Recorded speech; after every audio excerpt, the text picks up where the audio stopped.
வணக்கம். இன்னைக்கு நாம ரொம்ப பொதுவான ஒரு பிரச்சனை, முடி உதிர்வுக்கான சிகிச்சை முறைகளை பத்தியும், அதுக்கு பின்னாடி இருக்கிற அறிவியலை பத்தியும் கொஞ்சம் ஆழமா பார்க்க போறோம். முதல்ல இந்த நம்பர்லேருந்து ஆரம்பிக்கலாம்.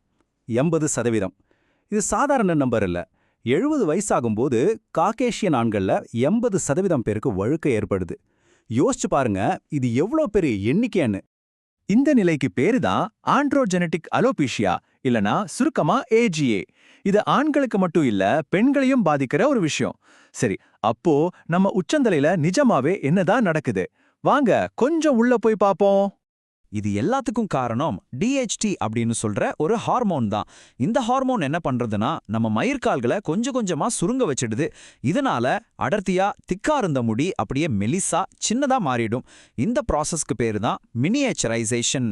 மினியேச்சரைசேஷன் சொல்ற இந்த செயல்முறை தான் இப்போ இருக்கிற நவீன சிகிச்சைகள் சரி பண்ண முயற்சி பண்ற முக்கியமான ஒரு பிரச்சனை. சரி, இந்த சிகிச்சை முறைகள்ல ரொம்ப அடிப்படையான விஷயங்கள் என்னென்ன? FDA ஆல் அங்கீகரிக்கப்பட்ட ரெண்டு மருத்துவ சிகிச்சைகளை பத்தி இப்போ நம்ம பார்க்கலாம். அதுதான் மினாக்சிடில் மற்றும் ஃபினாஸ்டரைடு. இது ரெண்டும் வேலை செய்யற விதம் முற்றிலும் வேற வேற. ஒன்னு முடி வளர்ச்சியை தூண்டும், இன்னொன்னு இதுக்கு காரணமான ஹார்மோனியே பிளாக் பண்ணிடும். முதல்ல மினாக்சிடில். இது உங்களுக்கு அதோட பிராண்ட் பேர்ல நல்லா தெரிஞ்சிருக்கலாம். இது உச்சந்தலையில தடவுற ஒரு மருந்து. இது மயிர்கால்களுக்கு போற ரத்த ஓட்டத்தையும் சத்துக்களையும் அதிகப்படுத்துறது மூலமா வேலை செய்யுதுன்னு நம்பப்படுது. இது எந்த அளவுக்கு வேலை செய்யுது? ஓல்சன் மற்றும் அவரோட குழு செஞ்ச ஒரு ஆய்வு மாதிரி நிறைய ஆய்வுகள் என்ன சொல்லுதுன்னா, ஆண்களுக்கு 2% கரைசலை விட 5% கரைசல் ரொம்பவே நல்லா வேலை செய்யுது. ஆனா இத தொடர்ந்து பயன்படுத்துறதுல சில சவால்கள் இருக்கு. சில பேருக்கு உச்சந்தலையில அரிப்பு, எரிச்சல் வரலாம். குறிப்பா ஆரம்பத்துல முடி இன்னும் கொஞ்சம் அதிகமா கொட்டுற மாதிரி இருக்கும். இத பார்த்து நிறைய பேர் பயந்து பாதியிலே விட்டுடுவாங்க. இப்போ ரெண்டாவது தூணுக்கு வருவோம். அதுதான் ஃபினாஸ்டரைடு. இது ஒரு மாத்திரை. நம்ம உடம்புல டெஸ்டோஸ்டெரான் ஹார்மோனை முடி உதிர்வுக்கு காரணமான டிஎஸ்டியா மாத்திர ஒரு என்சைமை இந்த மருந்து தடுத்து நிறுத்திடும். இது ரொம்பவே பவர்ஃபுல்லான மருந்து. ஏன்னா இது பிரச்சனையை அதோட மூல காரணத்திலிருந்தே தாக்குது. ஆய்வுகள்ல பாத்தீங்கன்னா 5 வருஷம் கழிச்சும் கூட நல்ல முன்னேற்றம் இருக்குன்னு தெரிய வந்திருக்கு. ஆனா இங்க ஒரு முக்கியமான விஷயத்த நாம பேசியாகணும். அதோட பக்க விளைவுகள். குறிப்பா பாலியல் சம்பந்தமான பிரச்சனைகள் வர வாய்ப்பு இருக்குன்னு ஆய்வுகள் சொல்லுது. இதனாலேயே நிறைய பேர் இந்த மருந்தை எடுக்க தயங்குறாங்க. இந்த மாதிரி சவால்கள் இருக்கிறதால தான் விஞ்ஞானிகள் இந்த பழைய மருந்துகளையே புது விதமா எப்படி பயன்படுத்தலான்னு யோசிக்க ஆரம்பிச்சாங்க. இதுதான் நம்மள நவீன சிகிச்சை முறைகளுக்கு கூட்டிட்டு போகுது. இதுல 2 முக்கியமான முன்னேற்றங்கள் வந்திருக்கு.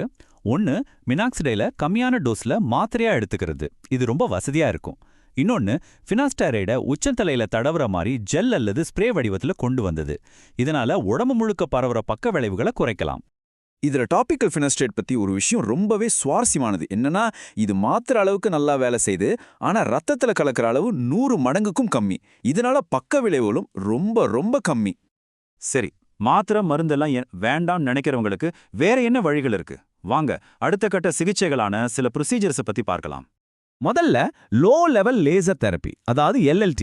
இதுல ஒரு குறிப்பிட்ட அலைநீளத்துல ஒளியா பயன்படுத்தி மயிர்கால்களை மறுபடியும் வளர்ச்சி பாதைக்கு கொண்டு வருவாங்க. அடுத்தது PRP, அதாவது பிளேட்லெட் ரிச் பிளாஸ்மா. இது ஒரு 3 ஸ்டெப் ப்ராசஸ். நம்ம கிட்ட இருந்தே ரத்தம் எடுத்து அதில் இருக்கிற வளர்ச்சி காரணிகளை தனியா பிரிச்சு அதை மறுபடியும் நம்ம உச்சந்தலையிலேயே ஊசி மூலமா செலுத்துவாங்க. கடைசியா மைக்ரோ நீட்லிங். சிகிச்சைகளை ஒன்னா சேர்க்கும்போது எவ்வளவு பவர்ஃபுல்லா இருக்கும்னு இதுக்கு ஒரு நல்ல உதாரணம் இருக்கு. ஒரு ஆய்வுல மினாக்சிடில் மட்டும் பயன்படுத்துறதை விட அதோட மைக்ரோ நீட்லிங்கையும் சேர்த்து செய்யும்போது முடி வளர்ச்சி பல மடங்கு அதிகமா இருந்திருக்கு. அப்போ நம்ம கிட்ட மாத்திரைகள், மேற்பூச்சு மருந்துகள், லேசர், ப்ரொசீஜர்ஸ்னு இவ்ளோ ஆப்ஷன்ஸ் இருக்கு. இதுல இருந்து ஒருத்தர் தனக்கு எது சரின்னு எப்படி முடிவு பண்றது? இந்த ஆராய்ச்சி எல்லாம் நமக்கு சொல்ற முக்கியமான விஷயம் என்னன்னா, இப்போ நிறைய சிகிச்சைகள் இருந்தாலும் எல்லாத்துக்கும் ஒரே மாதிரியான அறிவியல் ஆதாரம் கிடையாது. சிலதுக்கு நல்ல ரிசர்ச் இருக்கு, சிலதுக்கு இன்னும் தேவைப்படுது. அதனால இதுதான் பெஸ்ட்னு ஒரே ஒரு சிகிச்சை கிடையாது. ஒரு மருத்துவ நிபுணர்கிட்ட பேசி ஒவ்வொரு சிகிச்சையோட நல்லது கெட்டதை அலசி ஆராய்ஞ்சு உங்களுக்குன்னு ஒரு தனிப்பட்ட சிகிச்சை திட்டத்தை உருவாக்குறது தான் சிறந்த வழி. முடி உதிர்வுக்கான சிகிச்சையோட எதிர்காலம் நம்ம கண் முன்னாடி இருக்கு. ஆனா அதுல நமக்கு சரியான பாதை எதுங்கிறத நாம தான் தேர்ந்தெடுக்கணும். அறிவியல் நமக்கு கருவிகளை கொடுக்குது, ஆனா அந்த பயணத்தை நாம தான் மேற்கொள்ளணும்.